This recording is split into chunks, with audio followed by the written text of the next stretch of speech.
It is now 6:13, and I'd like to call this meeting to order after a couple of technical difficulties. Welcome to the November 18th meeting of the Transportation Advisory Board. My name is Cynthia Krass, and I am currently the chair of this board. First item on the agenda is approval of the minutes. I'm seeking approval of the minutes by unanimous consent as presented. Now would be a time to object if you had any comments about that. I'm not hearing or seeing any objections, so the minutes are approved as presented.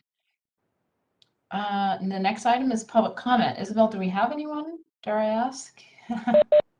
I saw Connie Mark Okay. joining earlier, but I'm trying to find her again. Because I saw her earlier, but now I can't see her.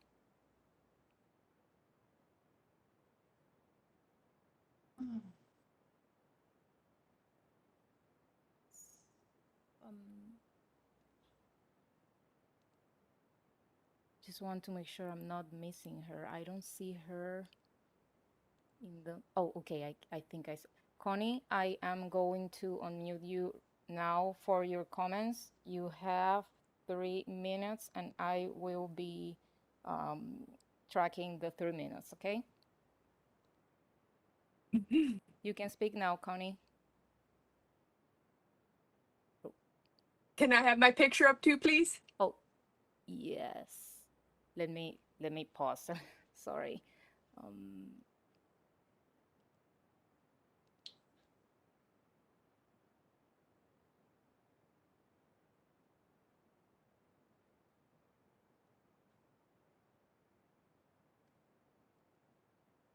If it's too hard, I can go without my picture.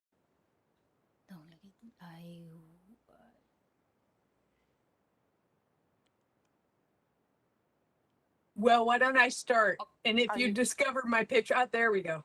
Okay, let me just reset the time again, okay? Okay, It's now. so reassuring to know that my time is going to be handled by the second. Yeah, that wasn't. Anyway, my name is Connie Marsh. I live on Squawk Mountain. And I have spoken before on these street segments. And I feel like it's just sort of going nowhere. So I thought I would tell a short story. And that is the story of Newport Way in Bergsma, where we had a street profile that was going to include, you can hear me? Yes. Yes. That was going to include a sidewalk and a planter strip on both sides of the road. And we went to an open house, and basically Public Works Engineering said, yes, you have to have it. We can't change it. And that was going to make a cut in the hill, and we were going to lose significant numbers of trees of the Bergsma property that we had just spent $1 gazillion to protect. In the end, we were able not to have a sidewalk or a planter strip on that side of the road with the concept of an off-site trail. And so we were able to uphold our environmental and our transportation. So when I see the conversation that you are having on this profile, it feels way rigid. It's like you shall do this whether it makes sense or not. So I want to be sure that there is the flexibility in this not to be purely stupid, right? You don't want to cut down massive slopes and trees to accommodate a planter strip. That's in this time, that's crazy talk. So I need to see that flexibility built into the code. And you all came up with your criteria there, that the important things to you. But then because these profiles were the same for environment, for example, they don't really pertain. I think all of these things must pertain as we make these decisions. And then I'm moving on to sound transit because I only have 3 minutes. Sound transit, the presentation sounds like we are getting better service. What is happening is, in theory, we are getting a more often 554, but we don't get a straight shot to Seattle anymore. We have to transfer in Bellevue to take a train. And so is that better service? No. And so in their portrayal, they're making it sound like those people around the 554 bus have eagerly awaited having to change. Council knows this. It needs to be expressed.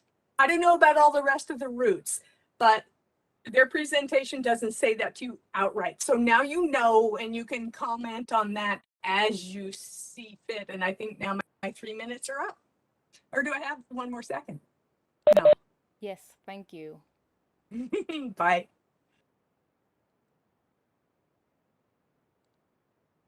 Isabel, do we have anybody else for public comment? No, we don't have it more. Okay, so that brings us to regular business. And John, if you're ready, we can move on to item 4A. Yes, I am. I'll try and go quick so that way we can try and get a little bit caught up on schedule. On November 10th, we held a joint meeting between the Parks Board and Transportation Advisory Board to talk about the Mountains to Sound Greenway Corridor and the Newport Way Maple to Sunset project. And we talked about the common values that the Central Issaquah Plan, the Mobility Master Plan, and the Parks Strategic Plan had, and discussed 3 different concepts. And I'll quickly go over them. There's one concept, it was concept A, it's in your packet, that shows non-motorized facilities for bicyclists and pedestrians on both sides of the road, and the bicyclists and the pedestrians would be separated. Then concepts B and C showed shared use paths, and in the discussions, when we did the polling, the preferred concept by the majority of the attendees was concept A, which was the one where the bicyclists and the pedestrians were separated.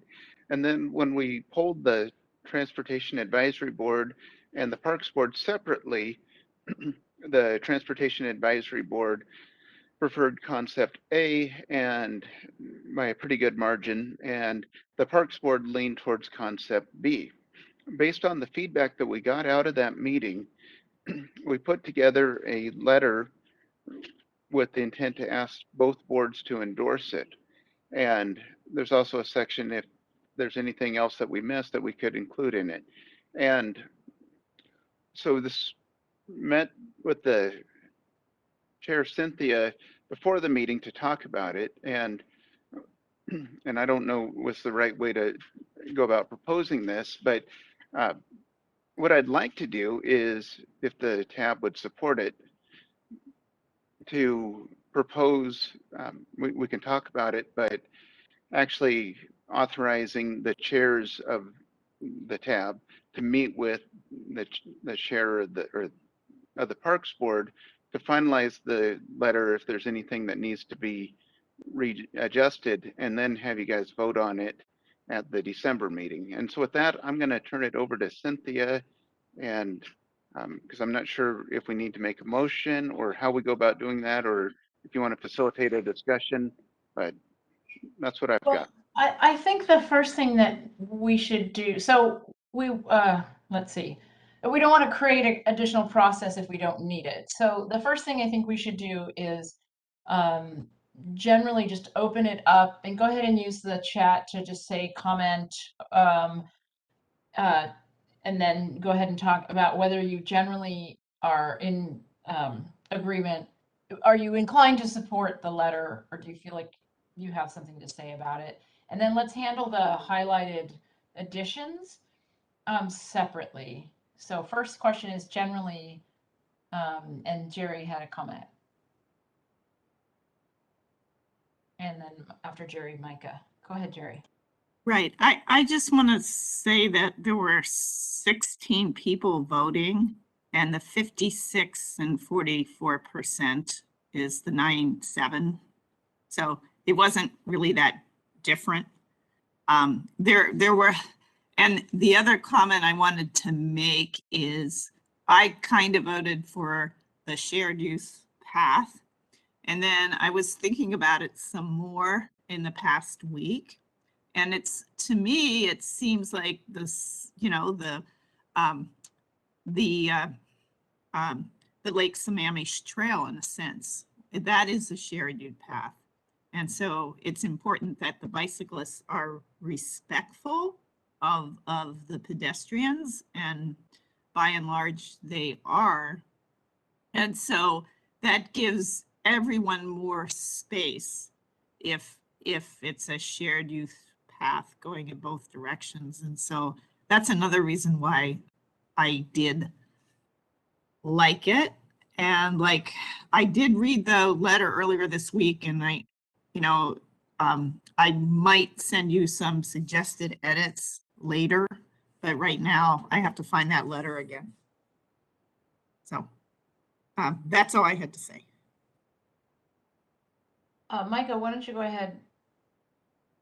Yeah, so I just felt that we didn't really have enough time to actually discuss it. It ended up just being, our initial input and maybe a small amount of discussion. And I actually did change my opinion during the discussion, but the votes, as Jay pointed out, that's not a huge difference when we're talking just two people. One person changing their vote would have balanced it out, right? So I guess I would prefer to see more discussion before we make a recommendation, and ideally get to a point where we felt that there was clearly one better option, as opposed to sort of well, not C, but between the two of them, we just didn't get enough time to decide.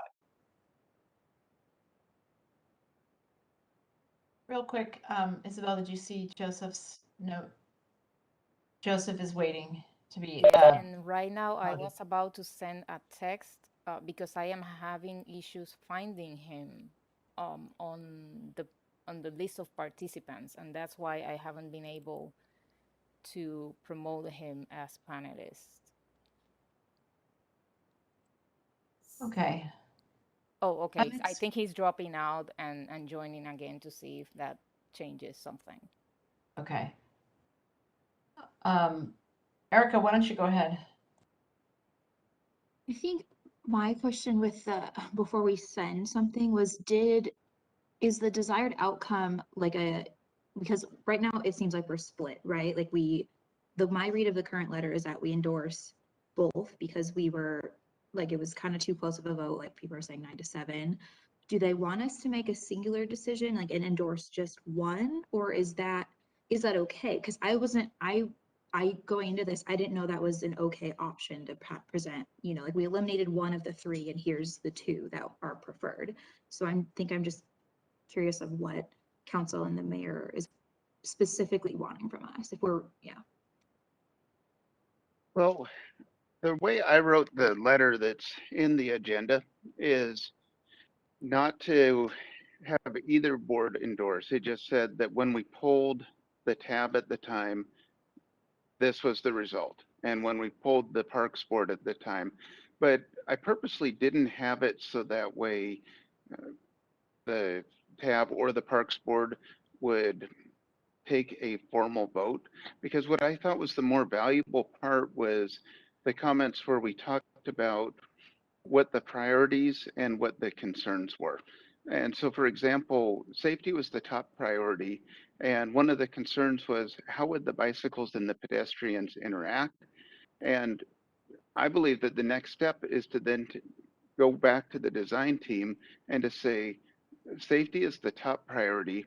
And with that is the concern of, how are the pedestrians and the bicyclists going to interact, and then engineer the solution rather than having the boards try and come up with what the right solution is. And so that's why the letter focused more on the discussion and the priorities and the values, and the polling was just to kind of gauge where people were at, but not to try and nail it down specifically, especially because I don't want a situation where we formally had the tab vote and it's one alternative, and formally had the Parks Board vote and it's another. Instead, I want to focus on the concerns and the values, and then try and engineer a solution that meets those, that may be slightly different than A or B. okay, that's super helpful then. Yeah, I feel like the goals were a bit better accomplished than my framing of it in my mind.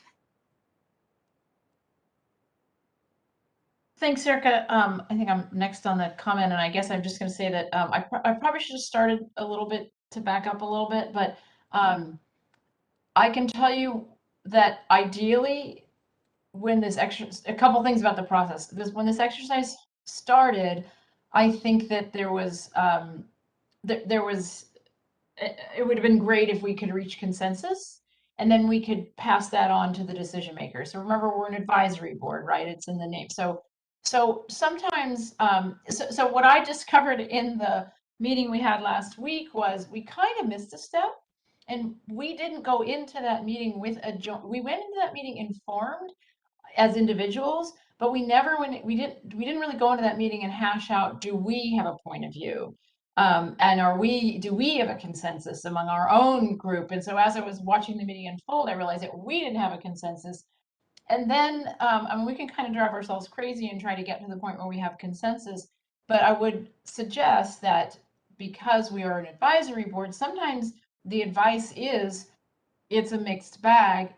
You know, we don't have a consensus. You guys got to earn your earn your keep and go ahead and decide. And we've done the best we can to give you the advice that we have. It wasn't unified. That's as useful as the unified. And then I think that John did a good job teasing out the values. And I think that in that way we were united. And I think that what John is doing is very wise, and that is leaving the design process. Because remember, it's really confusing because we're being shown concepts. They're not really designs. They just have to move the process along, and they've got to have something to bid, to go to the next step. And so the letter gives us a little bit of latitude to let them go back to those values and see if they can get something that speaks to exactly the values, understanding where everybody stood. So Julian, if you could, can you use the chat? Just go ahead and put that it's easy for me to keep track when people log it in the chat. So I just was going to say that I would suggest that the letter does the best that we can do at this point. The alternative would be if we all felt and the staff felt like it was useful for us to hash out, have more discussion, come to a vote, and put forth something that has been voted on. But because we're an advisory board, I think just advising them of this back and forth is that's really what we're here for, and it's probably sufficient. But it sounds like Julian is next, and then others can comment as well. Thanks. Yeah, I definitely agree with Cynthia, especially when it comes to the various concepts. It doesn't need to be strongly in favor of one concept or the other. So I think it's just going to be really useful for the design team when they are looking at these various values that we're proposing. So I think that's the most valuable part of this letter. And especially as we go forward and do the further considerations part and vote on those things as well. Those will be the two most useful things here.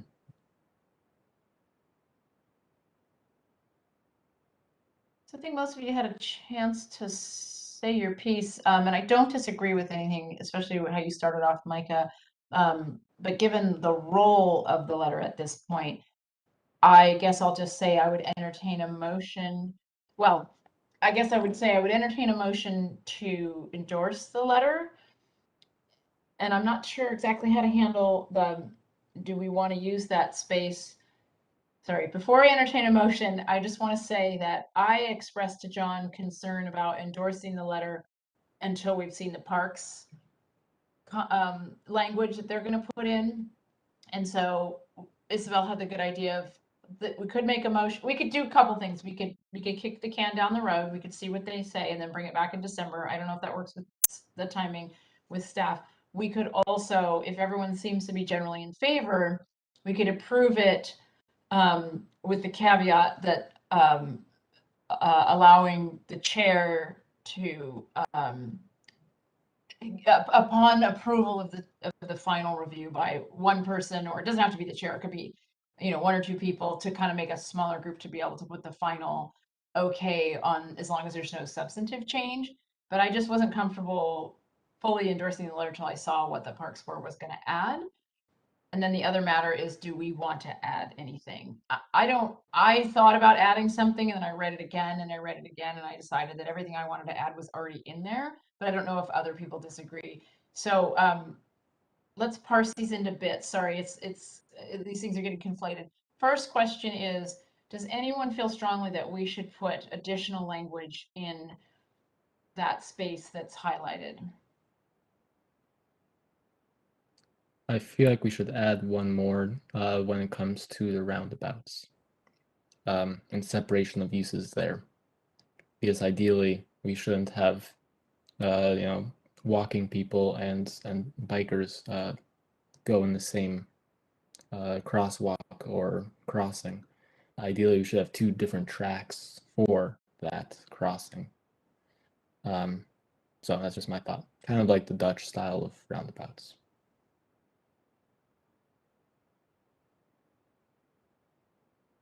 Does anyone else have anything they'd like to see in these extra comments?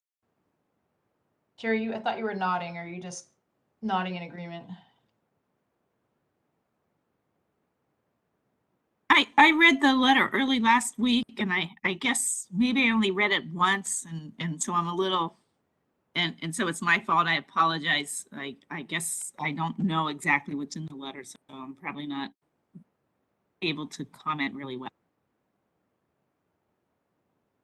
I do agree with Julian. I'm really always super concerned about how cyclists and other users get spit out into crosswalks at roundabouts, but I want to make sure we're not too prescriptive.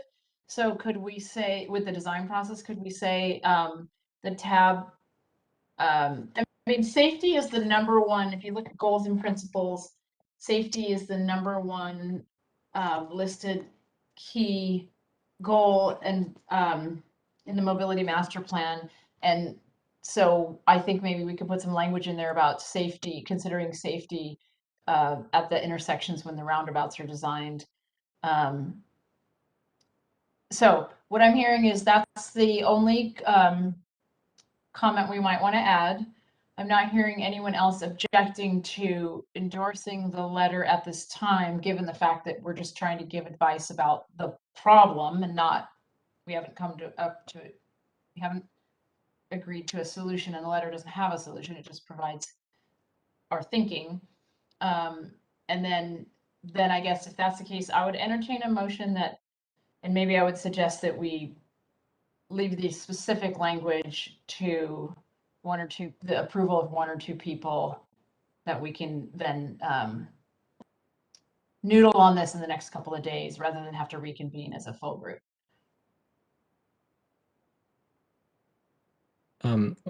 But before I second, No, I'm not So- making a motion. I can't make motions. I'm entertaining a motion. I'm encouraging one of you to make a motion. I see.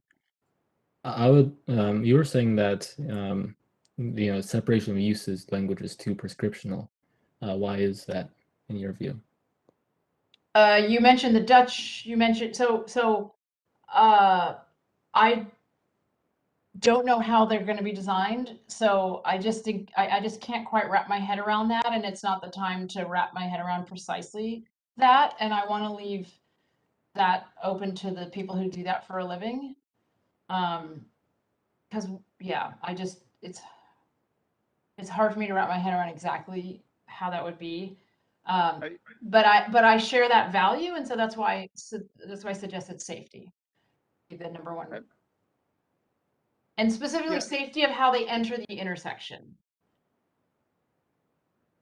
Calling out that specific conflict point. Go ahead, John, sorry. Yeah. Well, what I was thinking is that I'm not sure the exact words, but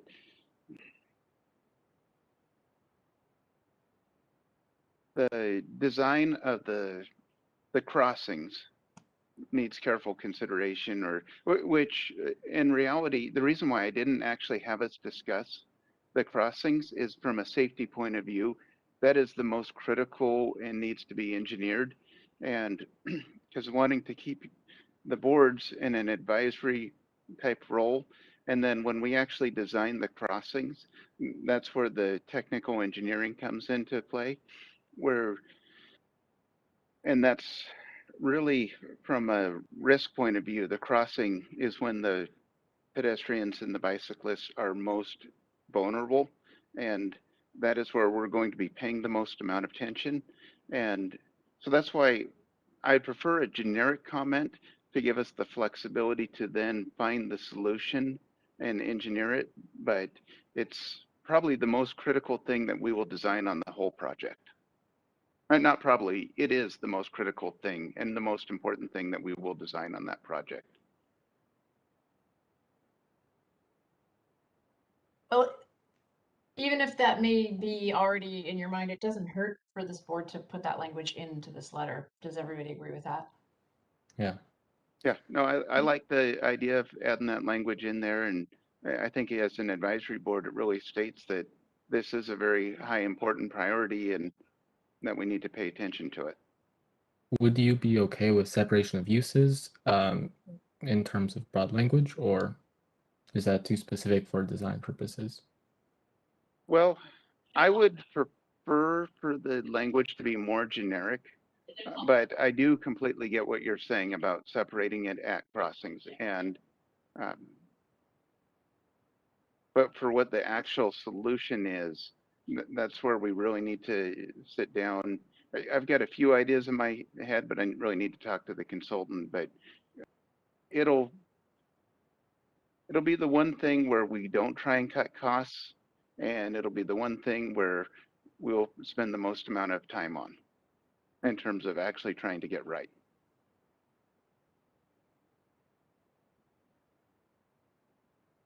Okay. So when you say separation of uses, Julian, do you mean between bikes and peds? Because to me, the biggest issue at those intersections are conflicts with vehicles. And so I'm afraid if we specify separation of uses, that might get lost. Right. Well, I'm specifying, for example, at the Issaquah Falls City roundabouts that were recently put in, especially when you're coming up that hill from the new, it makes you go onto the sidewalk, and then it makes you go kind of deep inside and then cross that crosswalk, and you never know if there's going to be a car just zooming through, or if there's going to be a pedestrian there as well. So that's kind of my concern. I would like it to be, the walking people, they go deeper in the roundabout, and then cycling, they go kind of more shallower. But that's a very specific design prescription. But I'm not suggesting that we adopt that language.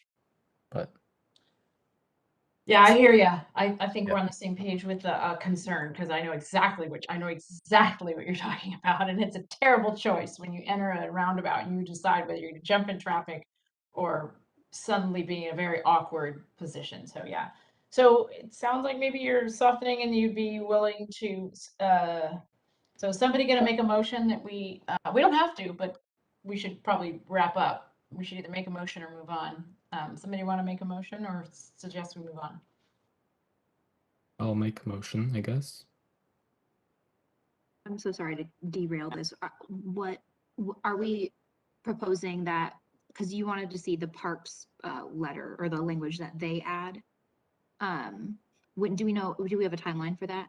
I was proposing that you give one or two people as part of the motion, say, subject to the approval of, so you basically pass it, but add a little language that says, subject to the approval of the one or two people, when the letter is finalized, leaving the chance to, then delegating that authority to move the process along without having to reconvene, but also having a catch, a place to catch it. And if we don't like that, if we're concerned about that language. So that would be the suggestion. And the other option is just to table it, but yeah.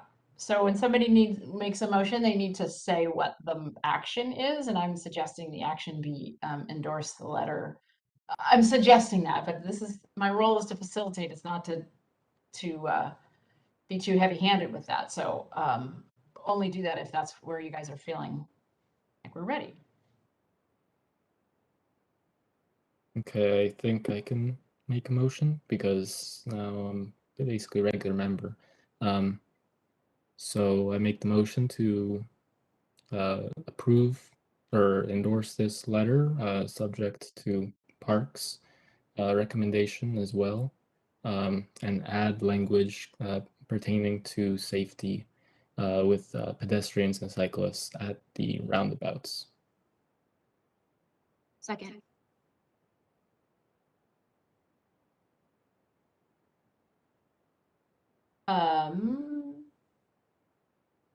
I'm just a little confused about, I don't know how precise we need to be about the park board.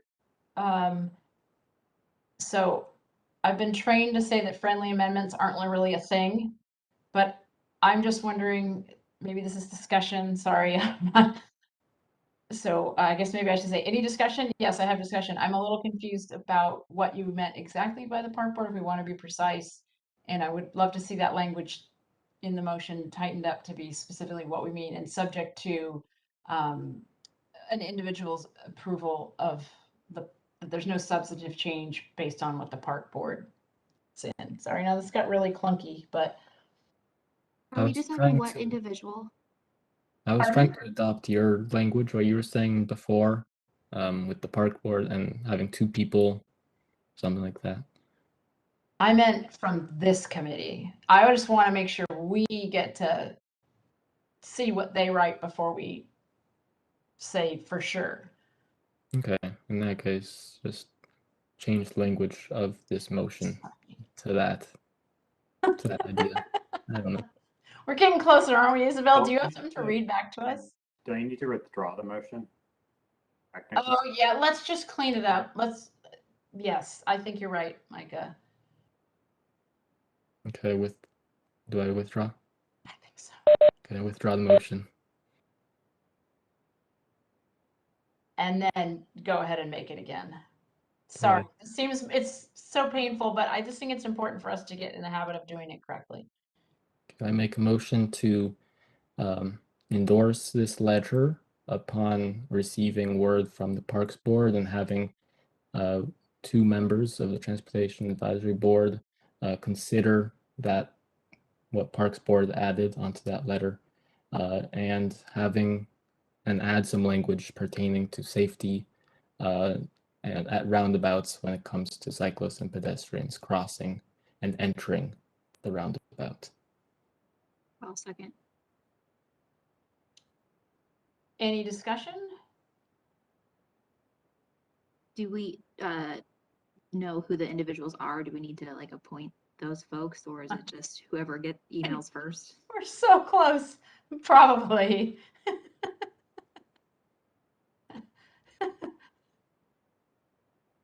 Well, we don't have to. The motion We is. don't have to. I agree with Micah. Let's. I'm fine with that. I just didn't want this to be like a confusing process, and then this letter is now in limbo, and then we just end up approving it in our December meeting. Thank you, Eric. I appreciate that, but I think Micah's right. So all those in favor?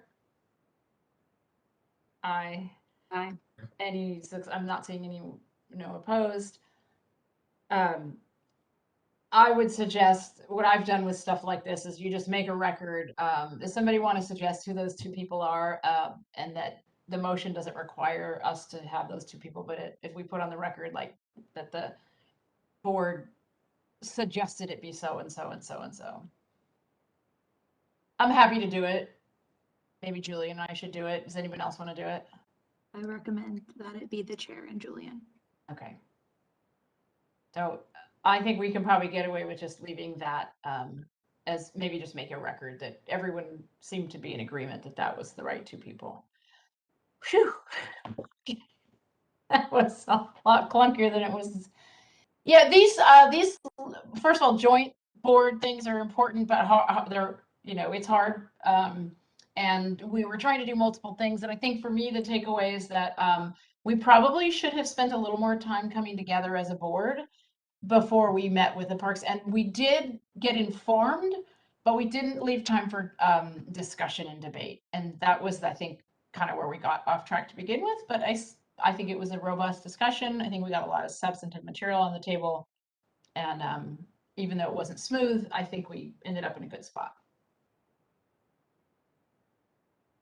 I think that, is there anything else we need on that, John? Metro people probably think we're a bunch of morons. I'm good. Thanks, everyone. Okay, well, that brings us to the Metro update, and we'll be turning it over to Sound Transit, or will there be a staff person to turn this over to, or I'm not sure who's taking this. It's Brian, I just handed the presentation to you. And thank you for your patience, transit folks. Oh, no problem. Thank you very much for having us tonight. Thanks for handing over the presentation. My name is Brian Henry. I work in Metro's Service Planning Group. I am the lead planner for the east side of King County. And I'm also a co-project manager for this bus restructure effort. So I will share my screen here.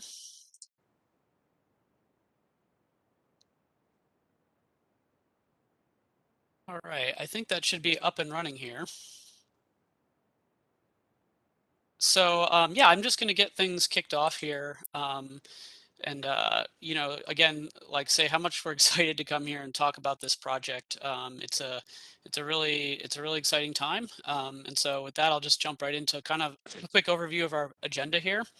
So we're going to talk a little bit about the program goals, the scope of the project, and then a little bit about the timeline. And then we'll touch on just a quick overview of Link Light Rail, and then we'll kind of get into the meat of our presentation, where we want to discuss the engagement that we did and the proposed changes.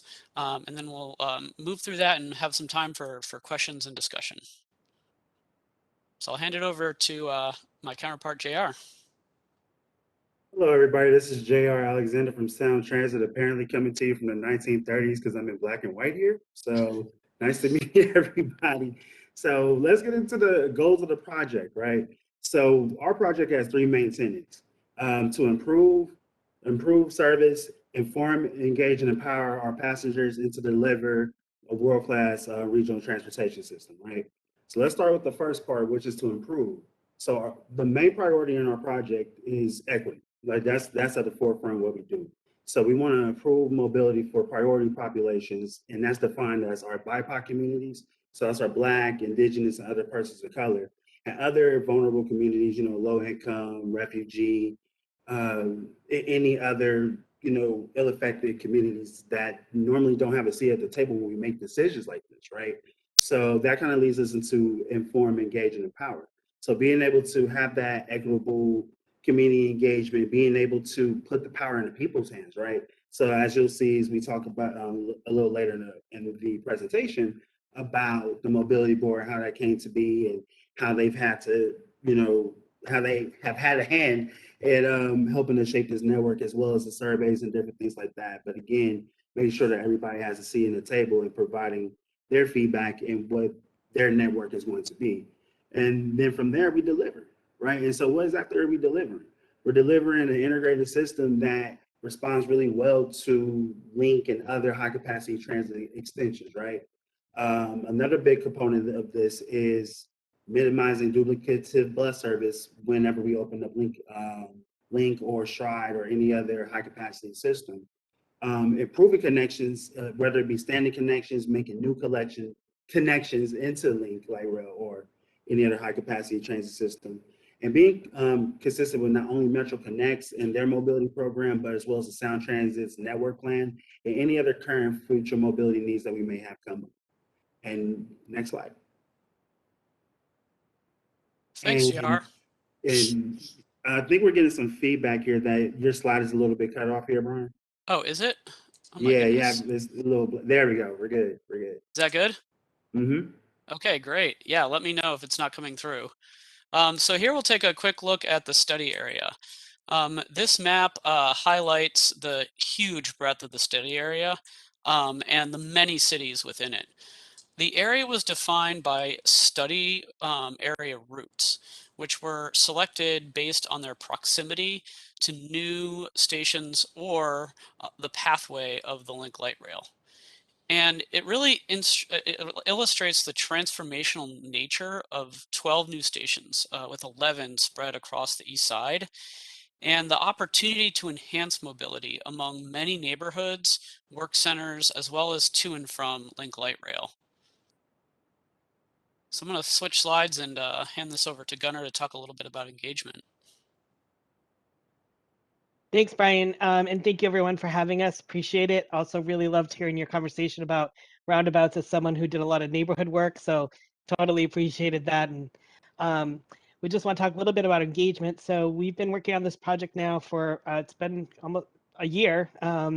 We did a phase 1 needs assessment. So we talked with community stakeholders, as well as did a survey to really just understand what are the needs and priorities for community members in the areas that these 42 bus lines are going to possibly change. And from there, worked with our service planning team with Brian to really develop those concepts. So we did another round of surveying.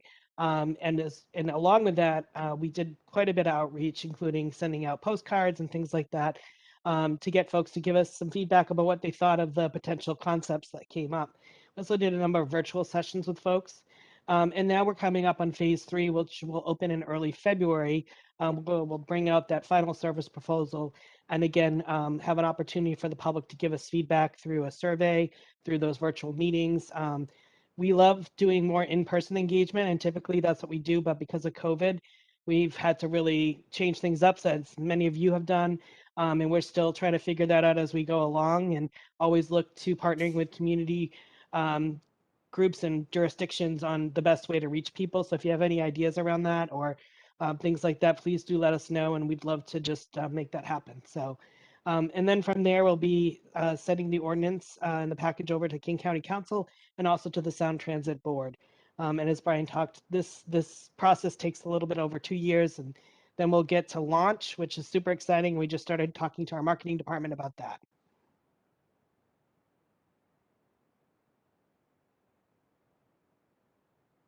And so I'm just going to kind of talk a little bit more about the Link 2 line. That's, East Link and Downtown Redmond Link extensions. That will be the name once complete. The 2 line is the 12 stations that are connecting Redmond, Bellevue, Mercer Island, and Seattle Judkins Park to the 1 line at the Chinatown International District Station before heading north to Northgate, and then by 2024 to Linwood. There's also a chance to transfer south to destinations like SeaTac. The line will also have an additional 1,400 parking spaces along the route, as well as an Operation and Maintenance Facility Center, or an OMF, on the east side, which is under construction in the Spring District Station, and it's going to service the growing fleet of light rail vehicles that we're going to be using on that east side. Link headways for the 2 line on the east side during peak period will be every 8 minutes, and through the downtown core, both line 1 and line 2 will have every 4 minutes during service during peak. So additionally, projected travel times to places such as downtown Redmond to Bellevue will be 18 minutes, Seattle to Bellevue will be 23 minutes, and South Bellevue to SeaTac Airport will be 50 minutes. Next slide, please. So what does that mean? This is kind of a visual representation of the benefits of light rail. For example, one 4-car light rail train carries up to 800 people. That's the same about 500 cars or 10 buses. So if you want to put it another way, light rail can carry up to about 12,000 people per hour, which you would need 150 buses to carry the same volume of passengers. And this is all while traveling through a dedicated or a semi-dedicated right-of-way, so it doesn't really deal with the same traffic that a bus or a car would on the road. And I'm going to hand it over to Gunnar, who's going to kind of talk about phase 1 and phase 2 engagement highlights. Thanks, Valerie. So one of the unique things about this project as well is that Sound Transit and Metro are working very much together. So Valerie is with Sound Transit, I'm with Metro. We both do community engagement and share those resources. And so we have been partnering with service planning around this. Like I said, we did stakeholder interviews to understand the needs and priorities, and Brian will talk a little bit about that. We also convene what we call a mobility board, and that is made up of community members who work alongside service planning and community engagement to talk about those needs and priorities, make sure that we're addressing those as much as possible, and they're reviewing these proposals as we move along. So we've been working with them for a few months now. We'll be coming back together to share the engagement that we learned, like we did with phase one. So that's one of the things that happened in our phase one, along with working with a partner review board, which is made up of large employers, small employers, jurisdictions, and other institutions, including community-based organizations, educational institutions. So trying to, again, get the word out there, get as much feedback and information from the community as possible in all the different ways that can happen. Next slide, please. So we just finished our phase two, as I mentioned, and usually we do in-person engagement like I talked about, but we moved to virtual briefings. And we did get over 350 participants for the various meetings that we've been doing. We're still doing some of those with our community groups. We also have launched a digital and ethnic media ad campaigns. And much of the work that we did in phase two, we're going to do again in phase three. One of the things that has been really interesting for us is that we received, typically we don't see many surveys in other languages other than English, sometimes Spanish, but for this particular one, while it says 1%, we actually received 22 in Korean and 33 in Chinese. And that's the highest I've ever seen since I've been at Metro of surveys in language. So that was pretty exciting for us.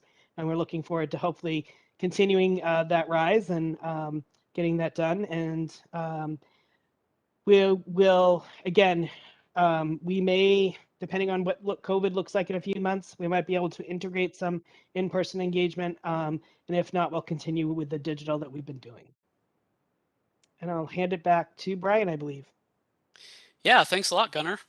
So here I'd like to highlight an important part of our engagement. As Gunnar mentioned, we've convened a 26-member advisory board of residents in or near the study area, including 2 from Issaquah. So we spent a series of meetings getting in depth with this board on transit network, the conditions out there, as well as their experiences both in the community and moving around in the community. So this really helps us understand the study area more deeply. And then for the different regions of the study area, the board defines specific priorities. So the ones shown here are for the area around Issaquah and the I-90 corridor, or the east part of the study area. And then in addition to our project goals, these priority needs are important because they played a strong role in guiding the proposed changes that we developed, as well as other engagement that Gunnar talked about. And so now that we're in this phase two, we're gathering feedback for those changes, and that's one of the reasons we're here today. So we're gonna jump now into a map of the proposed area and talk about some of those changes and benefits. So I'll kick this over to JR to first start off with some sound transit routes. Right. So as you all know, well, we can just go ahead and get the elephant out of the room now. So we can talk about Route 554. So as some may know, the 554 is going to go a little bit of a change for what we see for today. So it will still service Issaquah as we know it.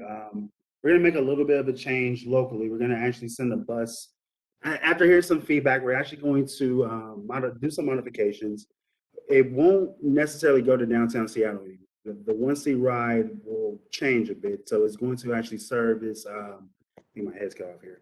It's going to actually serve South Bellevue and downtown Bellevue link stations, continuing over the soon to be the part of 550. So once link opens in 2023, the 550 will go away and the 554 will overtake its routing from East Gate to Bellevue Way via I-90 and service South Bellevue and downtown Bellevue stations.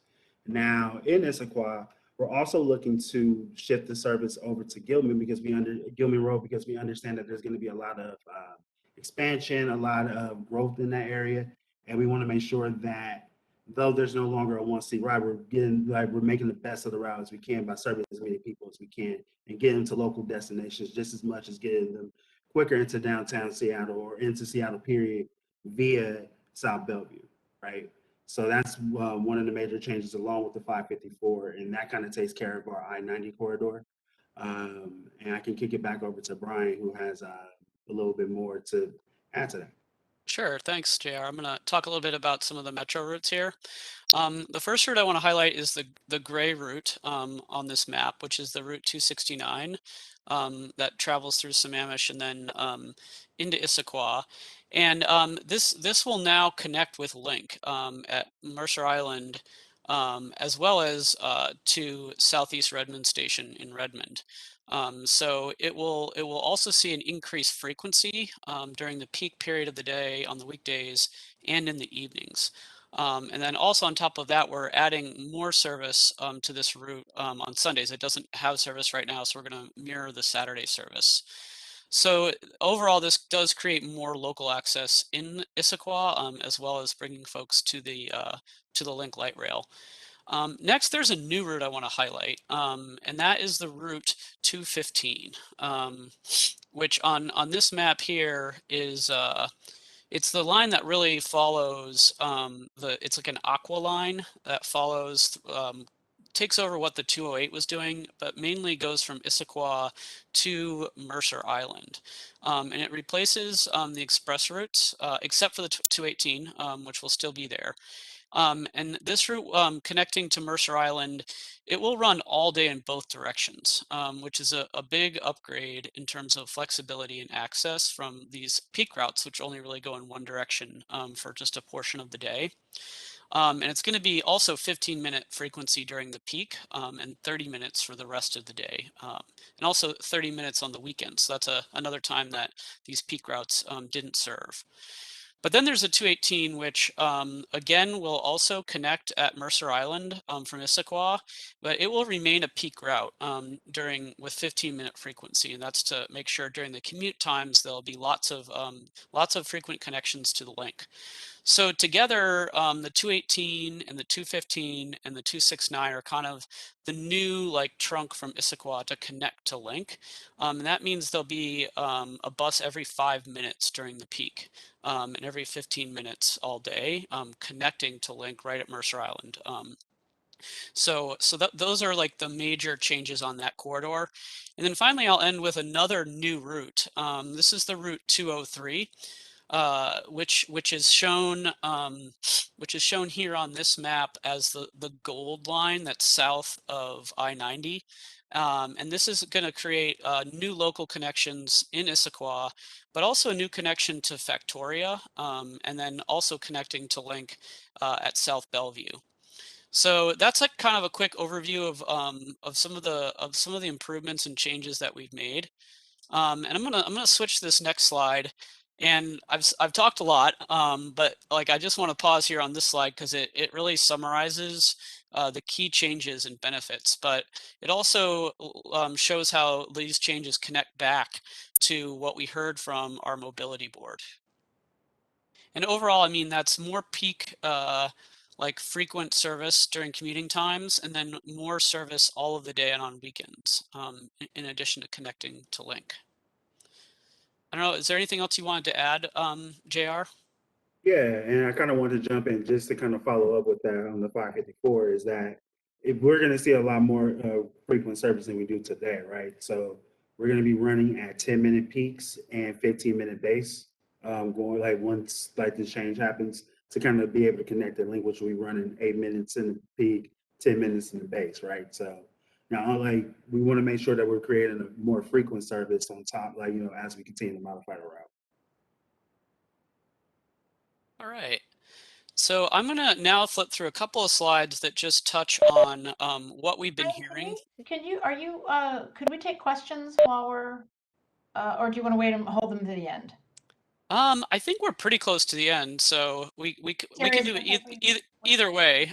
We have a few more slides, but then but either way, it's up to you all for sure. Jerry, do you want to ask now or do you want to hold off?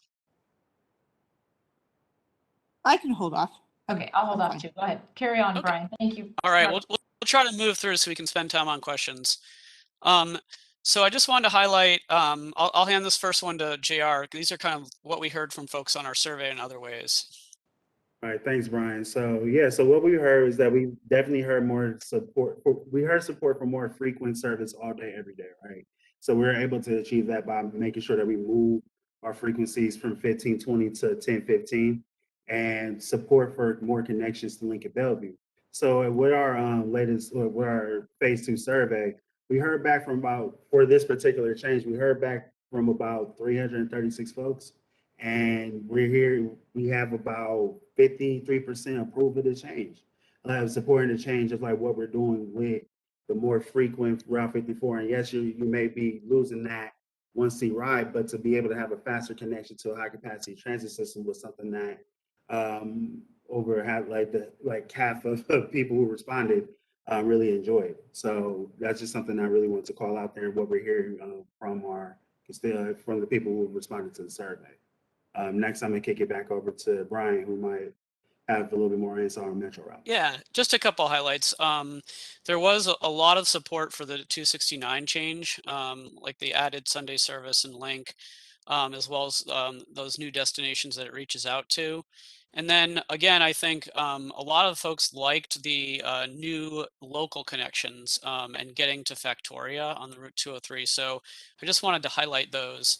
And then I wanted to end here because I know there are a lot of questions about transfers. So I wanted to acknowledge that, and we can talk about that also if there are questions.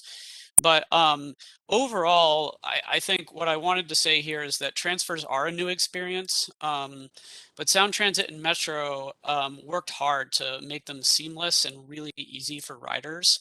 The platforms at Mercer Island and South Bellevue are really close to the train platform. And service to the stations is very frequent, and that means that there's little waiting in both directions. So overall, the benefit of buses, connecting with a transfer is that not only can they come more often, but there's this ability to reach more places at more times of the day. And Link has a big advantage of also not getting stuck in traffic. So that means you can really count on the train.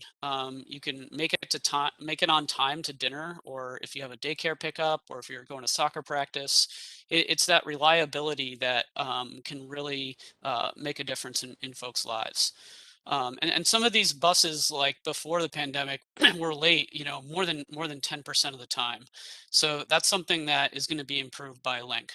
Yeah, and I think that's really all we had for slides. I have a couple of questions here, but I think we should just open it up for comments and discussion. Jerry, why don't you go ahead? Okay. Yes, I did notice when you're talking about that 215 and the 218, which is the new commuter routes, they start at Issaquah Highlands, correct? That park and ride? And they don't, so we're not going to have, except for the 554 commuter service in the valley of Issaquah. So for commuter service, it seems like only the 554 is going to service the Issaquah Park and Ride.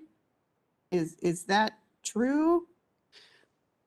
Yes, that's true, but the 554 is more frequent. It comes every 10 minutes.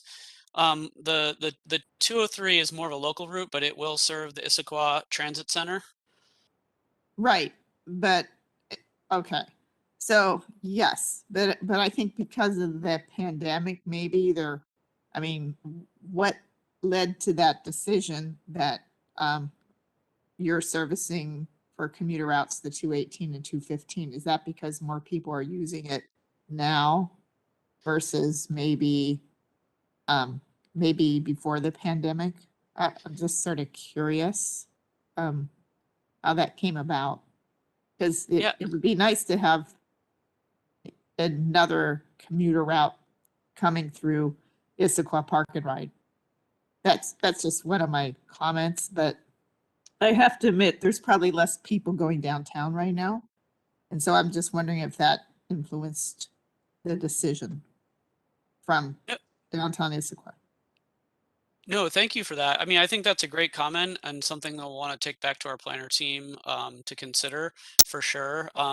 There is a high volume of users before the pandemic coming from the Issaquah Highlands, but we did want to balance that with the really good, really frequent service with the 554 serving the transit center in downtown.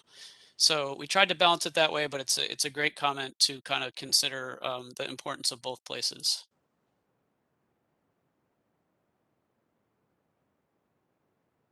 Thank Okay, you. I think Jerry, did that answer your question? Yes, Okay. thanks. Okay, so gosh, I have so many questions, but I'll try to be focused. I was just sort of curious, kind of maybe this is a question for Brian from the planning. I'm not sure.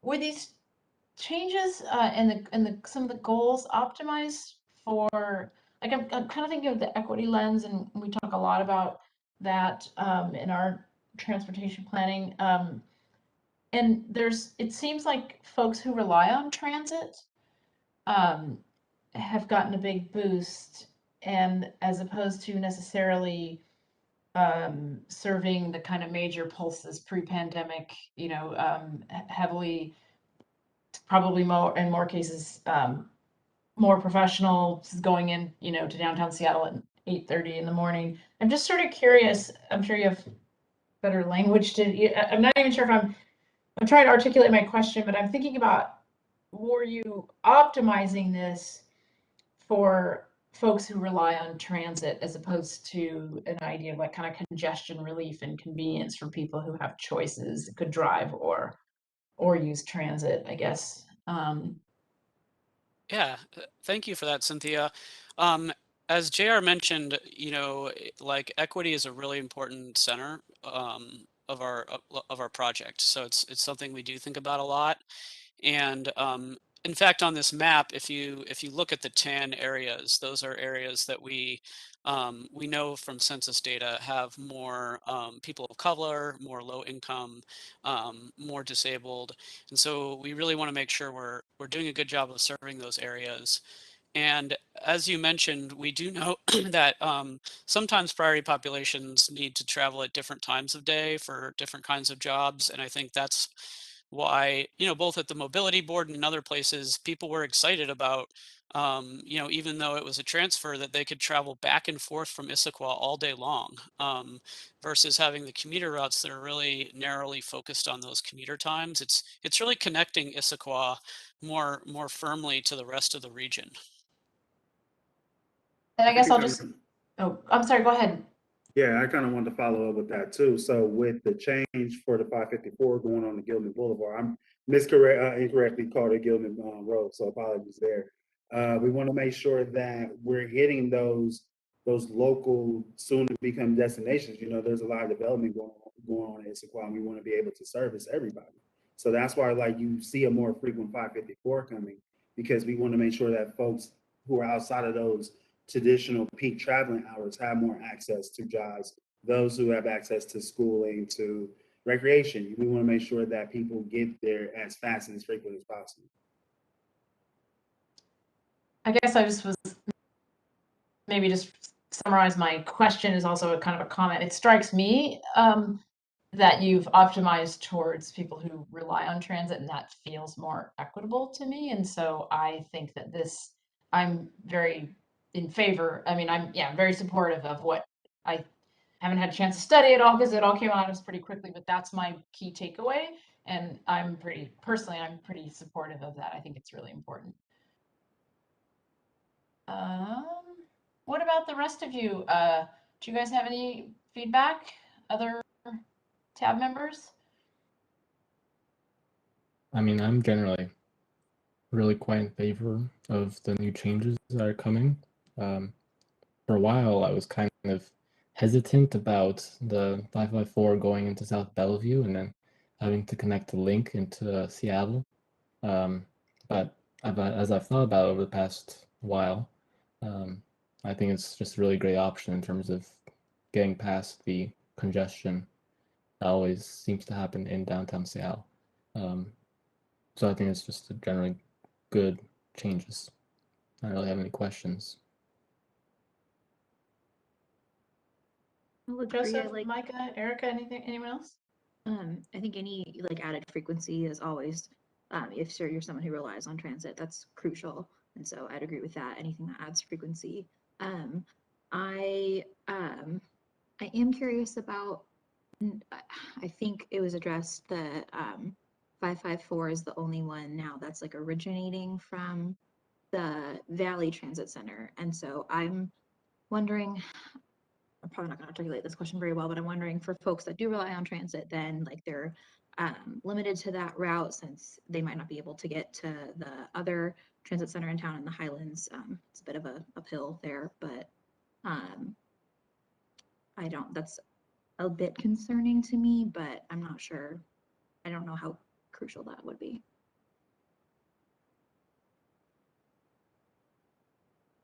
Yeah, that's definitely something we're looking at.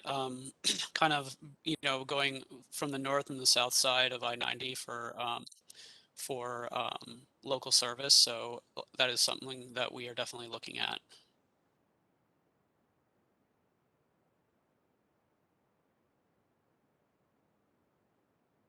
Joseph, go ahead.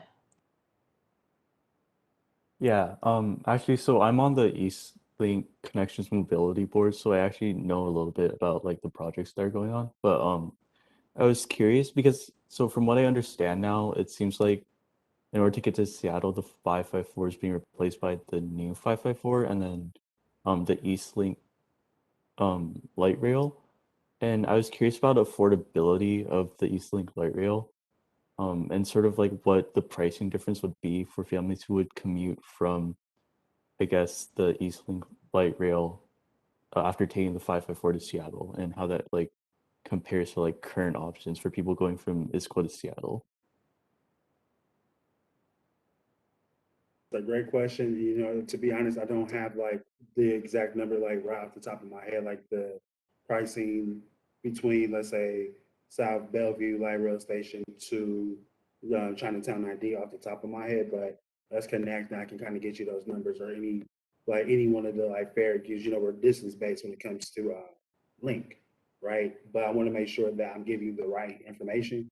So I'll follow up with you to like see what numbers we can get to you, so that way you can get like the full picture of cost, because cost is definitely a factor, right? So, and mind you, like, transfers work a little different if you have an Orca card versus if you have cash. So we want to keep that in mind and everything, but I would definitely follow up with you to get your answer. Yeah, if I'm correct, I remember one of the things I heard in the meetings I had was that the Eastlink light rail was slightly more expensive, and for me personally, I feel like that's a little bit of a concern for equity, especially for like low-income families who have a harder time paying a higher commute. I feel like that might be a concern. But also another question I had was if there, like what, I guess the new plans for Sound Transit would be for connecting Issaquah and Redmond, because I know that Redmond's opening a new Facebook office and they have Microsoft headquartered there. So it's kind of an important connection, I guess. Solely, and just kind of like follow up on your first comment.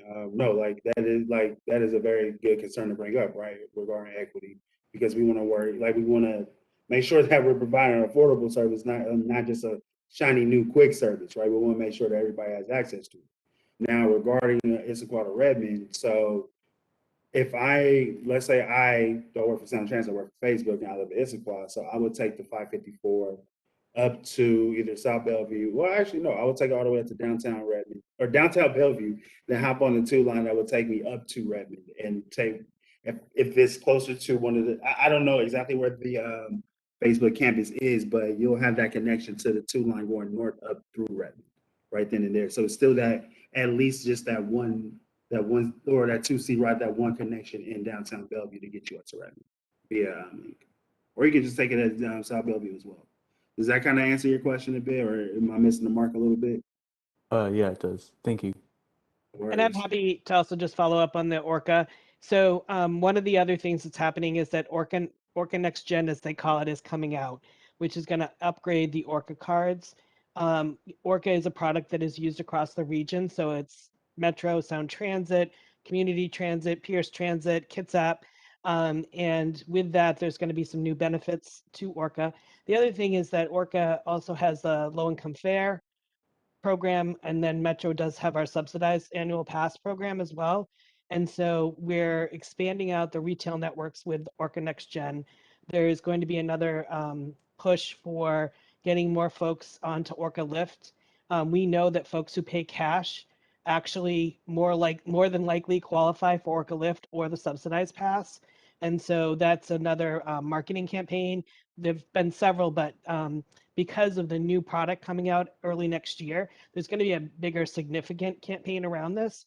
And so part of this project will also match up some of those campaigns. And oftentimes when we launch new service changes and things like that, we do what we call the one trip, and we send out Orca cards to people. We really like street team that. So our goal is to get more people onto Orca to help one with the cash issue, where unfortunately people who pay cash end up sometimes paying more, and to move people onto those Orca products that really do meet their income needs and where they are. So that is definitely an ongoing and high-level conversation here at Metro, and I know for other transit agencies as well, because of these pinch points that you're talking about, Joseph. So thank you. All right, yeah, thank you. I'm just going to read this comment from Lauren Batalius. Apologies as I cannot come off mute to technical difficulties, but for low-income riders, Orca Lift is always an option. I just wanted to note that she had put that in the chat. And there is a link in the chat. Yes, and Gunnar said that as well. All right. So we are starting to fall behind. We started late and then we took longer for the letter. Do we have anything more on this? This was really interesting. I really appreciate you guys coming here. I know it's not super convenient, but I guess you go to a lot of evening meetings. But I think everybody on this board is really, really engaged on this topic. And with, let's see, it looks like Julian, I can't tell if you're waving your hand or you, yeah. Yeah, I am waving my It's hand. helpful if you put it in the chat. Thanks. I commented previously, but it seems like you couldn't read it. For preliminary feedback, I would like to say that South I-90, putting routes south of I-90 would be preferable, especially as we're having more development happen on south of I-90 on Newport Way, at least.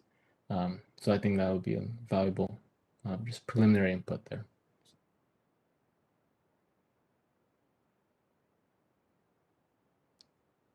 Thank you. Did everybody get a chance to ask? I want to make sure we have everybody a chance to comment and okay. Yeah, this is great. We really appreciate you guys coming here. For some of us, it's the first time we're seeing this material, so it's a lot. There's a lot going on. Great. Do we have anything more on that, or are we ready to move on? And then I think we should do a time check. But I want to make sure we this last call for these folks, and you're certainly welcome to stay for the rest of our meeting, but I don't think that we would need you to. So I wanted you to give you a graceful exit to get back to your families. It's 7:30 in the evening. Okay. Thank you so much. It was wonderful to be here, and check out our website if you would like to dig in more to these maps and information about the project. So thank you so much. Yeah, thank you. Thank you so much. You talking again soon. Yeah, we really appreciate you coming out here. And it's great to see you guys all working together so well. So that's really nice too. So okay, so Isabel and Stephen, we probably should do a time check. Isabel, I know we had do we have 15 full minutes? I'm just trying to figure out if we should I'm definitely committed to finishing at 8, even though we started late, because it sounds like maybe Stephen is okay if we either introduce this and finish it in December. Should we, Stephen and Isabel, I guess my question is to you, should we maybe just do 10 or 15 minutes of item C, the Title 18 Development Standards, just to introduce introduce the notion. And then we'll go to the work plan. And then I do have a chair report tonight. And I don't know if we have a youth report or more staff report, but this will get away from us real fast if we're don't make a decision at this point, I think. So it's totally up to you, Chair, if you want me to do the presentation. It'll be difficult, I think, to shorten it down and keep it on time. So if you want to leave time for questions, we might go 5-10 minutes over. But I'm happy to bring this back in December. I just see that we had budgeted 30 minutes for it, and that's why I'm concerned. There is quite a bit of information, and so I'd rather try to keep to the 30 minutes if we can, instead of trying to shorten things out too much. Can I maybe suggest we go ahead and push it out? And I would just want to make sure, I know you guys typically come very well prepared, but this is pretty dense. And so we'll just remind everybody to come prepared, because this is a new topic for us. We haven't dug into this kind of stuff. Maybe Stephen, just take 5 minutes and give us the meta, not the answer, not a summary of your presentation, but a little bit of context about and I think you did that before, but how we're coming to this place of looking at Title 18 development standards and parking, and how that maybe kind of just a meta overview of how this work plugs in, since this isn't our typical work. And then maybe we go ahead and move on. Is that okay with the rest of you and the board? Are you okay with that? Okay. Yeah, I think, Isabel, if you can give me presenting rights, I'll just show one slide from my presentation, which I think will help explain how this work kind of impacts the work we do. What the board will be focused on is specifically parking and circulation standards and policies from Title 18. And the way we want to go about this work is hopefully, and this was going to be one of the questions I wanted to ask, was do we want to form a subcommittee to work through this, or do we want to, can you see this, my screen, the one slide? Yes. Okay. Do we want to have the full board kind of work through this? And there's pros and cons to both options, but the main thing is for this work, we're going to have to schedule special meetings outside of the board's regular meetings, just because the board's agenda is already fairly full for 2022. And so our thought was, with a subcommittee, we could work through these and quickly schedule extra meetings as needed to go through this work, because it's quite dense. There's a lot of information involved in it. How this impacts staff's work is, with a typical land use review process, if someone purchases a piece of land, they want to develop it, they either build a home or development, multifamily or commercial, depending on the zoning. And the city staff have to go through kind of a review framework. And that review framework includes having us to look at the building, the site, the roads that lead into the site, any walking and biking trails, and specifically parking and how that's situated, what's required of the site on how it gets developed. And that's what the board's work will be influencing, is that framework that planning staff will be using to review any permits or applications that come to the city for any new development. And I think I can leave it there and open up to any quick questions to help kind of clarify things a little bit more.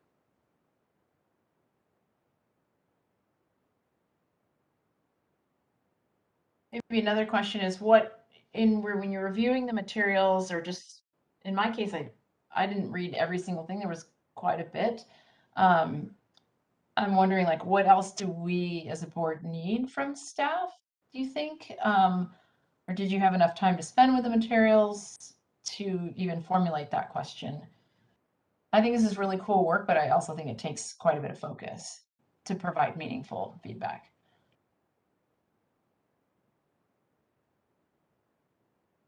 And we're just to let the board know, we're just starting out in this work.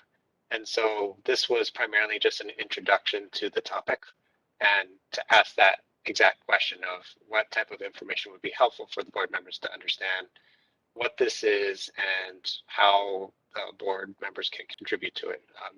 The idea is that we'll be actually having joint meetings with the Economic Vitality Commission, and they're going to be forming a subcommittee for this process as well, so that we can have a thorough discussion on each of the topics that we'll be bringing to the subcommittee.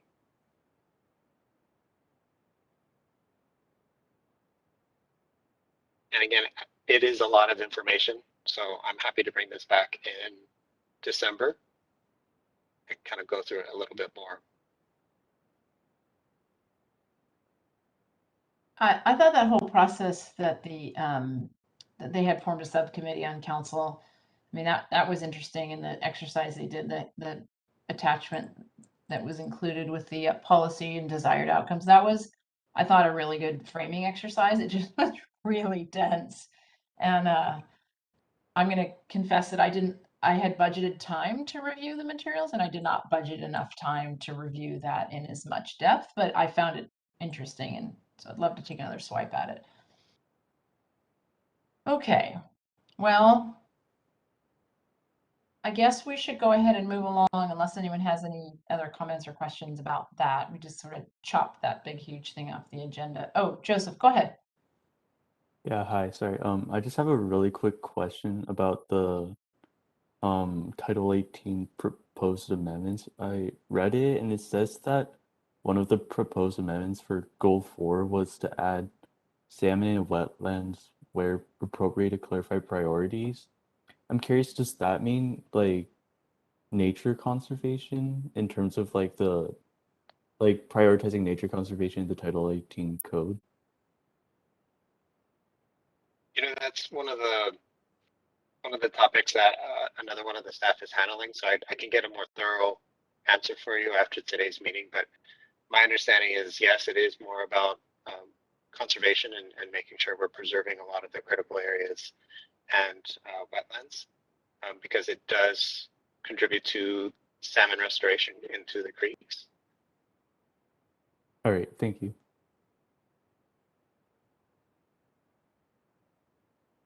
Okay. I think my only last comment is, if you have more time to review the materials and you have questions before December's meeting, feel free to send them to me. And I'm happy to bring them up in the meeting and answer a lot of those questions there too. I'm going to just throw out, because we chopped 30 minutes off the agenda, so we have just like, I'm going to take one extra minute and just say, maybe just show of hands, like about the subcommittee question. We do not have to answer this now, but I'm kind of curious of just like a gut check.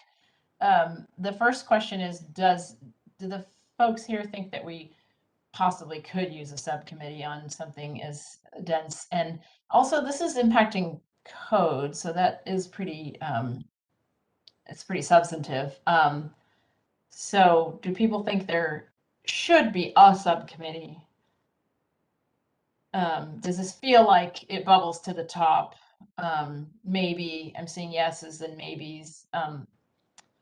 Is that what? I can't interpret that, Jerry. What does that mean? Does that mean no? And then the other question is there anybody for whom this is just super, like, they love to nerd out on this and like thinking that if such a committee is formed, they'd like to be in on it? Yes, that's Micah. Sorry, my webcam like crashed in the middle of the Okay. meeting. So I see Micah and Julian. Yeah, you don't have to be willing to serve to be interested in having a committee formed. That, I think, that's not, we're not at that point yet. We have enough engaged folks that people can think, you don't have to be willing to serve if you think there should be a committee, but okay, well, that's super helpful. Yeah, I mean, I'm also kind of inclined to say this is meaty enough. Fewer people spending more time on it maybe is appropriate in this case, but we don't have to decide now. We'll come back in December. Okay, well, thank you for being flexible, Stephen. I know you've got. No, thank you. I'm happy to answer any questions on it. It's a lot, so I want to make sure I give the board enough time to kind of process that and think about it a little more before giving any initial feedback. I think the only thing I wanted to add was I did have, when I did review, I didn't get a super great sense of whether there was a lot of information about best practices and about what maybe kind of bolder moves other cities have made with regard, especially to parking standards. I think that's pretty, there's a lot of material there, I would think. So I'd be interested in hearing what other successes. Okay, well, thank you, Stephen. It sounds like maybe we want to go ahead and move on to the board work plan. Okay, so Oh, sorry, Erica had a question. Um, okay, I guess I feel like it's a no, but you mentioned that the economic board had already formed a subcommittee about this. Is it possible to have a subcommittee of two different boards on the same thing, or is that a just crazy idea and it can't happen? Oh, no, that's actually the intention, is to have two subcommittees from two separate board commissions work together on this. So they would form like a super subcommittee. Yep. Well, that we can call that if you like. Super sub. Does that bring it back to baseline? Super sub. Okay.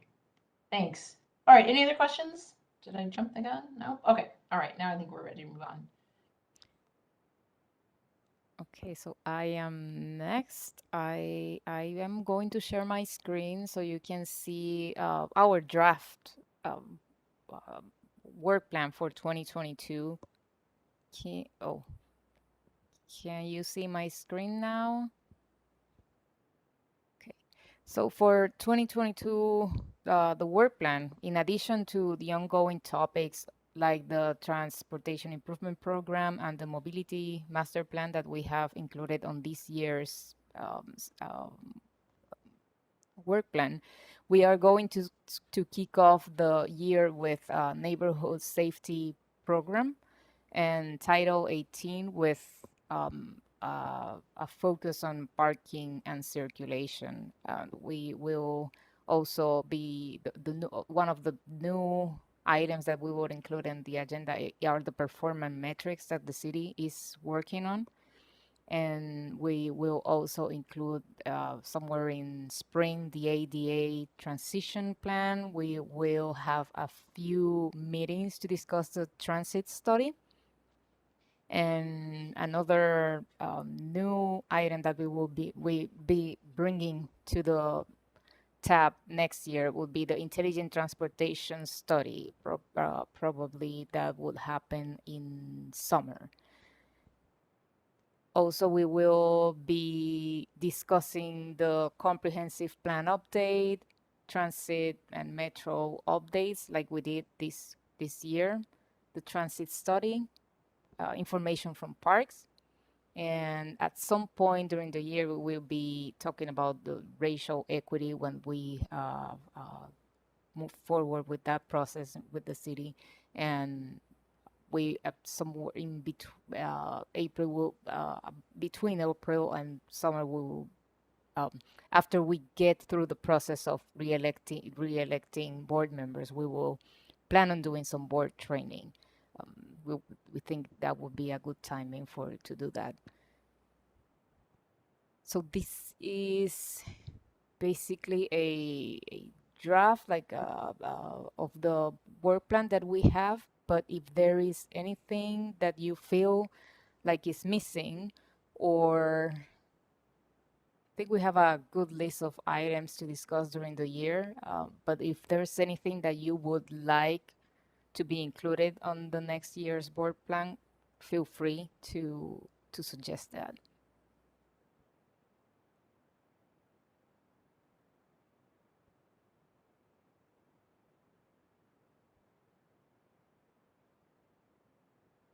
I have a really specific topic suggestion, but it might fit into the racial equity training.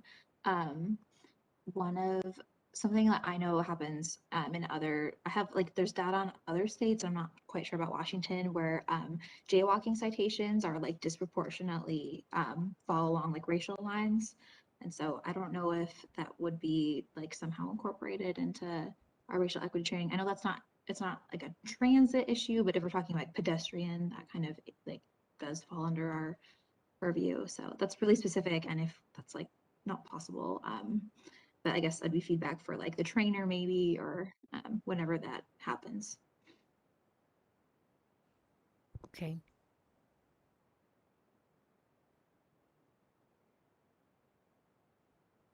I had a question about training, but I also wanted to say that I think that we're talking about board training as in OPMA and PRA and that sort of thing, as opposed, and I think the racial equity material, aren't we getting closer to having some, now the words are escaping me, but some sort of like a lens that we put things through? Yeah, can you help me out here? So those are a little bit different. I'm super interested in what you just said, Erica, but I feel like that question might assume that those two things are like the training and the equity are training, but I think those are as listed in the work plan. I think those are two completely separate ideas. But I think it would be helpful to be reminded, because my second question had to do with the racial equity topic. I can help kind of shed some light on the equity. It's the equity framework is what the city's working to develop, and right now it's on the city council's work plan to discuss in January of 2022. But the city council recently just asked the new equity board to review some of that information, and since it's still in development, that meeting in January might get pushed a little bit. So it's still in development, but right now we're actually soliciting the help of the new equity board to help out with some of that work as it gets further developed. And then to Erica's question or point on the looking specifically at jaywalking as part of equity analysis, that's something that the city has an equity team. We're currently in discussion of looking at what type of analysis we would like to do, and those are one of those specific items that we'll be kind of looking at depending on the city's budget to work with our consultant on. Thank you.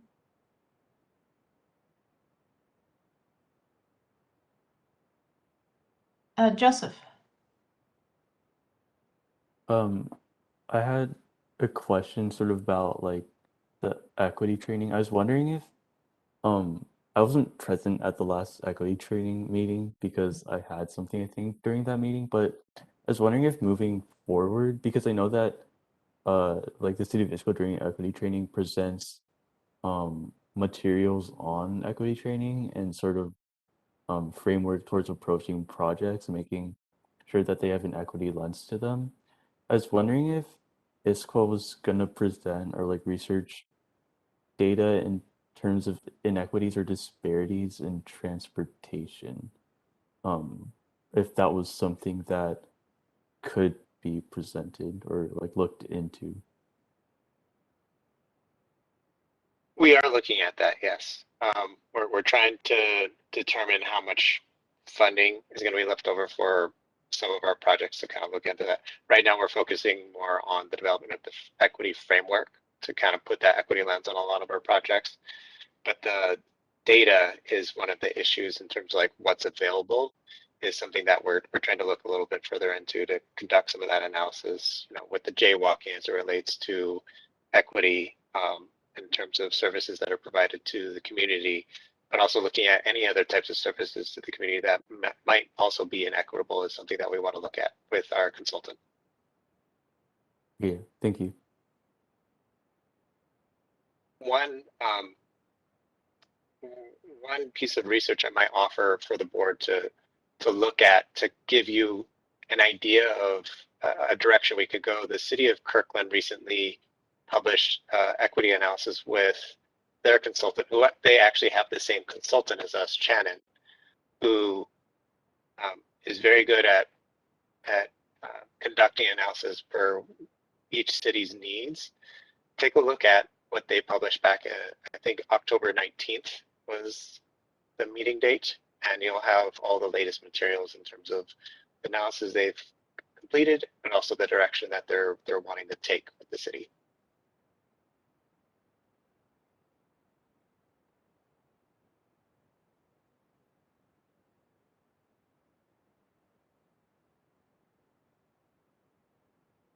I'll make a comment. I was just thinking that, Stephen, maybe you can tell us, when do we need to put forth a recommendation? Because I think that parking and circulation and parking, kind of old school, 1970s, 1980s parking regulations probably favor people who have cars and at the cost of people who can't afford cars. And I feel like that is something it'd be really nice to have even a draft of the equity framework available to use the Title 18 as a first run.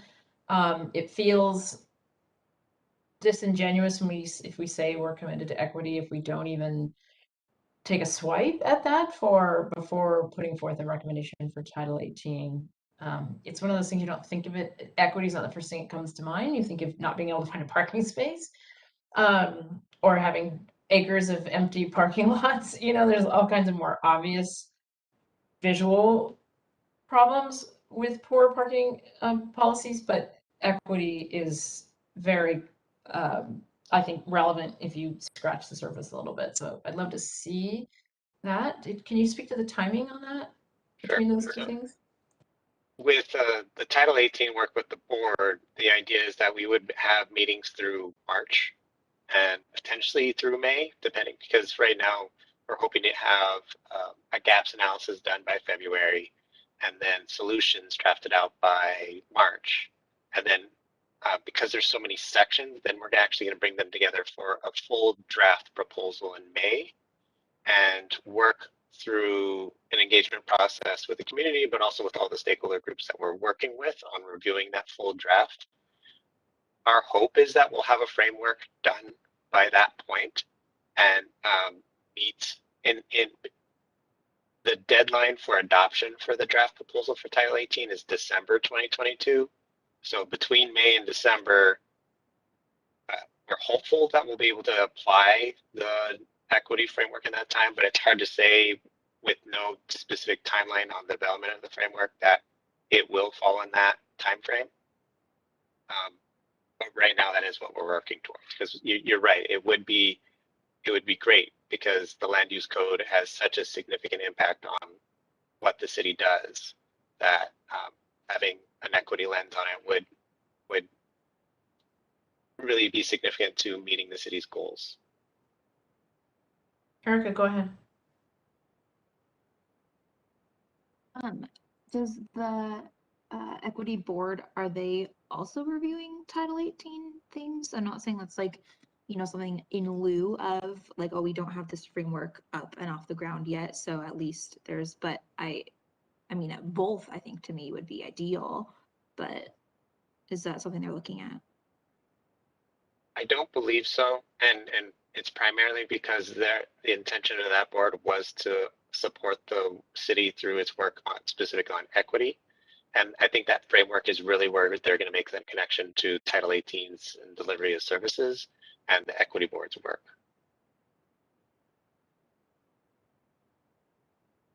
I think it'd be great if you could take that back, that the Transportation Advisory Board is saying we want some kind of framework, equity, we're serious about equity, we're clamoring for that. And I'm seeing nods, so I don't think I'm just speaking for myself. It sounds like that captures, we all agree. Okay. Yeah, definitely agree. Especially when it comes to parking. Especially as we get more transit in the Issaquah area, I think there needs to be some sort of reimagining of the parking minimums that we have and things like that.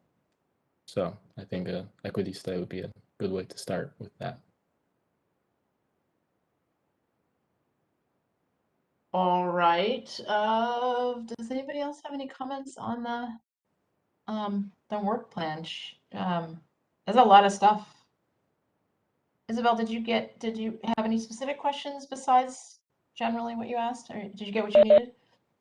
Yes, and if there's any reason, I mean, we still have to the end of the year to finalize the work plan. So if there's any suggestions on topics, they can bring them up either on during the chairs meeting or send any emails and suggestions on topics that they would like to see on the work plan. And I'd like to just add with a caveat that just like the 2021 work plan, all our project schedules are always subject to change. So just as we get updated project schedules, we'll also update the board work plan schedule to be aligned with that as well. Yes, the timing of each topic, I forgot mentioning, yes, could be switching from back and forth depending on readiness for each one of the projects.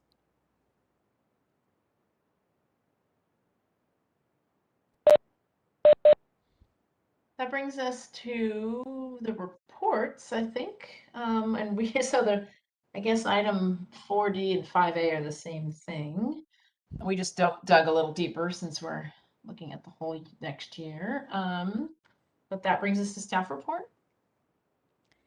Yes, we have a couple of things, mostly focused on the council adopting the 2022 budget, which included quite a few things for transportation-related items.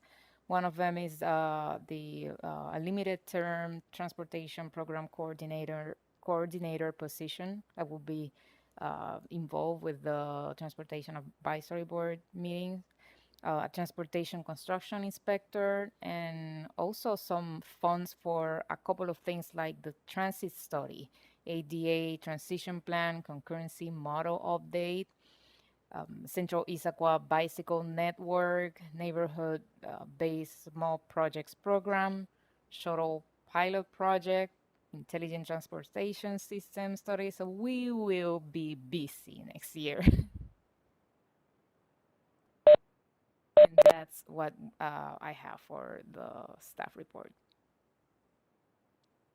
That sounds like great news. Is that good? Are you happy with that? Yes. Oh, and also something else I forgot mentioning, that I am the new signal traffic engineer for the city. Since I have a background on traffic, I will be filling out that position that has been closed for a couple of years now. Is that a different job, or are you just assuming more responsibilities? It's a different job, but I will still be working on projects, more focused on traffic signals. Yes. Okay. Well, that's exciting. Congratulations.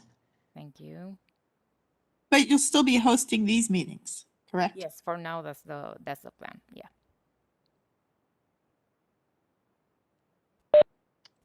Okay. I do have a chair report today. I have two things. The first is a quick report out on the Capital Finance Community Task Force on which I'm serving. So recall that our task is to provide Mayor Polly with a recommendation in January. So it's an ad hoc task force on which areas of the most recent capital improvement plan program are most important. And they keep talking about buckets. So we're talking transportation, facilities, parks and trails, and then to suggest specific financing tools for the mayor and council to consider. To that end, we recently completed a very informal and very preliminary ranking of the top priorities between these transportation, parks and trails, municipal facilities. Municipal facilities be like a new fire station or a roof on the Bohm Pool. Nothing has been finalized at this point, but I thought you would be interested to know that after a series of exercises where we developed and then ranked criteria, and then we scored those different buckets based on the criteria. Transportation capital projects came out on top pretty definitively. And there was kind of a tie between second and third. And there was even discussion at some point utilities was about whether utilities should be in there or not. And there's utilities is not one of the buckets, only because utilities basically pays for itself. And so there's not a finance question with regard to utility. So everything they need to do gets paid through ratepayers. So it's just not part of the finance exercise. So again, that's preliminary, but I just thought you might be interested to hear that. And that seemed to be pretty well, that we had a couple meetings and it kind of gelled, in my opinion, although we're very, very far from any kind of formal recommendation. But I thought that was kind of interesting. I thought you'd want to know about that. And then the second item, unfortunately, very unfortunately, our vice chair, Sujata Goyal, has had to step down from this board for medical reasons. Of course, we will be keeping her in our thoughts, and nobody wants to hear that. She will be terribly missed on this board. I'm sure you'll all agree that we've benefited a lot from her wisdom. She's a very adept leader. She's quick-minded, and she has really great professional experience, so she will definitely be missed. Yes, her absence does leave us with a vacancy on the board, but for that, we will just look to the alternate with the most seniority. And I just looked back through the records, and Jerry, that would be you. And so what happens is then the alternate position just remains vacant. So I think that's really great that the alternates have stayed engaged, because this has worked really well, so we don't have any real vacancies. So thank you as alternates and obviously tonight you filled that role for the evening. And that's really great that we don't really miss a beat when somebody is unable to attend or to stay on the board. So it does leave a vacancy. So yeah, so those vacancies for the alternate positions will be filled in the next round of board recruitment, which would be finalized then by springtime. What we don't want to leave, though, is the vacancy for the vice chair. And we as a board appoint that amongst ourselves. John and I went back and looked at the bylaws. John looked at the bylaws. And so the chair and vice chair terms are 1 year and they get elected. I don't think there's a term limit per se, but there's the terms are only 1 year. And so that's supposed to be, that election is supposed to happen every year in May. And so but I don't think we want to go till May without a vice chair. So stuff happens behind the scenes. I can't imagine trying to do this without a vice chair. We always meet with staff in advance and just try to anticipate how the meeting, what order to put things in and what you might need. And it's not it's not a lot of time, but it's definitely kind of an important conversation that happens between meetings. And so what we'll need to do is choose an interim vice chair to serve the remainder of her current term. And there's no reason that person couldn't be reelected again. So it's a temporary position, it's an interim term, but it doesn't necessarily need to be a temporary role, because people can get reelected. So I suggest we mull this over until the December meeting with the goal of electing a vice chair in December. You should reach out to staff with any questions. You have their contact information. And of course, if anyone wants to talk to me about that role, just ask Isabel. And Isabel, you can give anybody my contact information if they ask for it. Any of these board members, if they ask for contact information, I'm giving you permission to give it out. And you guys should just go ahead and contact me if you want to talk to me, contact staff if you want to talk to staff if you have any questions. Yeah, that was a big surprise and heavy hit to hear that she will definitely be missed, but hopefully she'll be back. Yes, so it's already 8:02. Okay, so that's all I have. Is there a youth report? I have been very busy with college applications, so I do not have a youth report today, but I will try to get a youth report by the next meeting in December. All right, well, thank you. Well, college is applications are very time consuming and very important, so we support you in that. Do we have any other business or announcements? Okay, I'm gonna suggest we adjourn if nobody objects. Thank you guys for slogging through. We had a bit of a rough start, and We've had great attendance on this board generally, but unfortunately tonight we were a little bit light, but we got through it and we had a quorum, and I really appreciate the alternates staying so engaged that we could just not miss a beat and keep going with our business. So thank you. And thank you, staff. All the work that you put into this. Great. We'll see you guys next time. Thank Good you, night. everyone. Have a happy Thanksgiving, everybody. Oh yeah, for Yes, sure. happy Thanksgiving. Enjoy. Bye.